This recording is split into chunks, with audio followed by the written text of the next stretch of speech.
Paz do Senhor Jesus, amém. Deus abençoe em nome de Jesus. Chegando na tua casa, na minha casa, discipulado, a semana do discípulo, as cartas do apóstolo Paulo, sexto dia. Irmãos, talvez você não está entendendo o que está acontecendo no discipulado. Mas discipulado é a parte que nós precisamos compreender o qual sentido do caminho de ser discípulo. Estamos estudando as cartas do apóstolo Paulo, porque são muitas cartas. E nós paramos aqui quando Paulo é levado até os discípulos, que é o capítulo de número 9, o versículo de número 26 a seguir. Eu vou continuar aqui. E quando Saulo chegou a Jerusalém, procurava ajuntar-se aos discípulos, mas todos o temiam e não crendo que fosse discípulo. Fazia discípulo todo o tempo. Os apóstolos faziam discípulos. Interessante, né? Os apóstolos continuavam aquilo que Jesus estava fazendo. Eles não mudavam as coisas, continuavam fazendo. Nós vemos que Pedro vai e nomeia outra pessoa no lugar de Judas, mas o próprio Jesus nomeia Saulo, que se transformará em Paulo.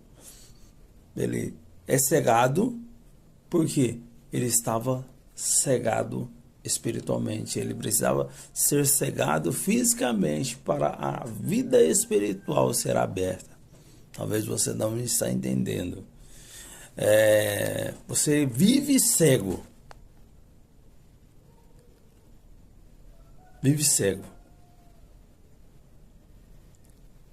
E Deus quer tirar a cegueira. Você quer manter a cegueira.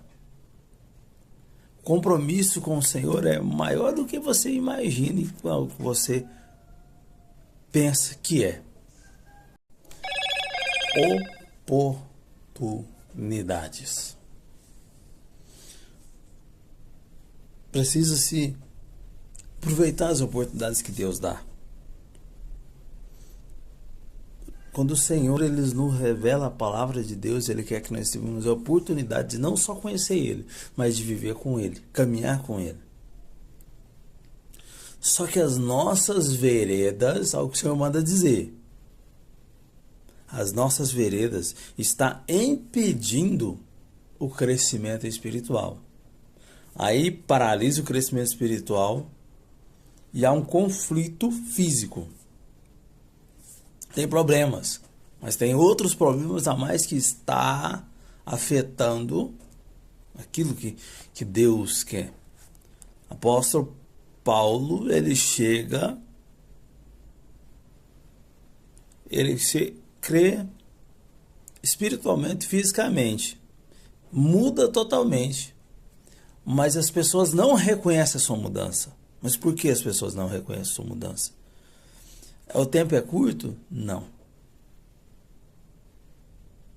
O tempo de obra? Não. Porque as pessoas não aceitam aquilo que elas não entendem. Vamos lá. Então Barnabé, tomando consigo, o trouxe aos apóstolos.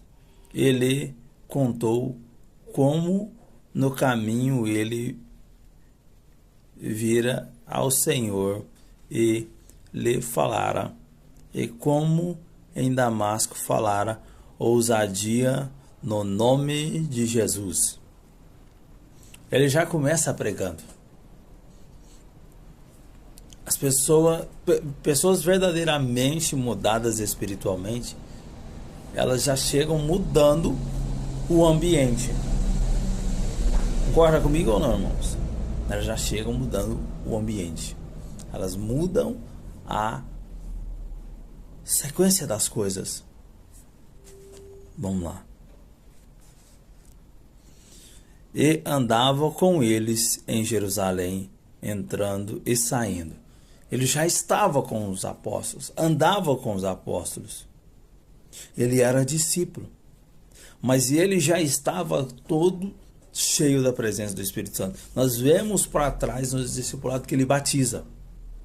Ele é batizado, o Espírito Santo anda, já começa a andar com ele. Há o problema do ser humano não aceitar quem anda com Jesus, mesmo vendo Jesus. E o apóstolo Paulo está caminhando. Ele não para, irmãos. O que define sermos cristãos é não parar. É não desistir no meio do caminho. Jesus não parou em nenhum momento.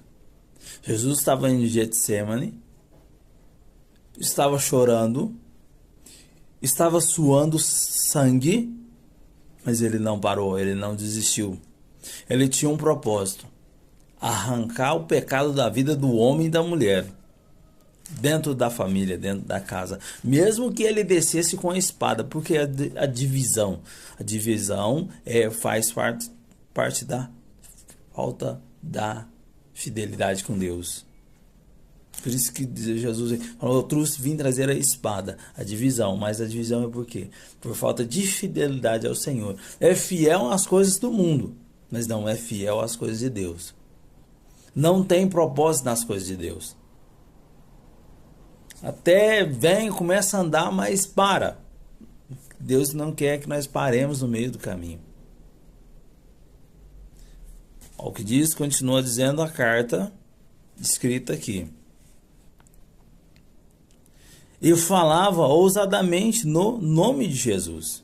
Falava e disputava também com os gregos, mas eles procuravam matá-lo. Ele não tinha medo. Jesus não chamou nós para ter medo. Jesus chamou nós para encarar o mundo e a perseguição do mundo. Mas era lá antigamente, não, irmão. Tem países aí que muito cristão é perseguido e é morto. Continua a mesma coisa. A oportunidade de mudar é nossa. Nós não fomos chamados para viver na terra eternamente, fomos chamados para viver o chamado. Está no controle de Deus, não no próprio controle nosso.